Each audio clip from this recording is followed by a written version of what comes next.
আজ আমি আপনাদের সাথে কোরিয়ান নুডলস শেয়ার করতে চলেছি। আবার এটাকে কোরিয়ান রামেনও বলা যেতে পারে। Hello everyone, this is me Maria from Maria's dream cuisine. Hot and spicy Korean kimchi ফ্লেভারের নিয়েছি। প্রথমেই আমি জল গরম করতে দিয়েছি। জল গরম হয়ে গেলে নুডলসগুলো দিয়ে দিচ্ছি।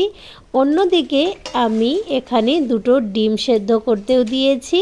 এবার নুডলসগুলোকে খুব ভালো করে গরম জলের মধ্যে ডুবিয়ে ডুবিয়ে ভেঙে নিচ্ছি, যাতে এটা ভালো মতো করে সেদ্ধ হতে পারে। তারপর দেখুন এখানে সিজনিং আছে, 1 প্যাকেট সিজনিং আর 1 প্যাকেট অয়েল। তো এখানে আমি প্রথমে 1 প্যাকেট সিজনিং দিয়েছি আর তারপর কিমচি ফ্লেভারের অয়েলটা দিয়েছি। এই অয়েলটা দেওয়ার ফলে কিন্তু এটা অনেক বেশি স্পাইসি হয়ে যাবে, একেবারে ঝাল ঝাল। তো এখানে আমি 2 প্যাকেট সিজনিংটা দিয়ে খুব ভালো করে নাড়াচাড়া করে নিচ্ছি। তো এইভাবে 2-4 মিনিট ফুটিয়ে নিতে হবে। আমি একটু স্যুপটা কম রাখবো, একটু শুকনো শুকনো করব। দেন আমি 2 জায়গায় সার্ভ করে নিয়েছি।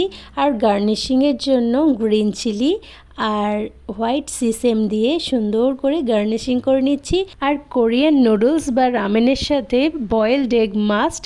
So finally it's ready. আলহামদুলিল্লাহ, এটা খেতে কিন্তু অনেক ইয়ামি ছিল। তো ভিডিওটি ভালো লেগে থাকলে প্লিজ লাইক শেয়ার করে পাশে থাকবেন।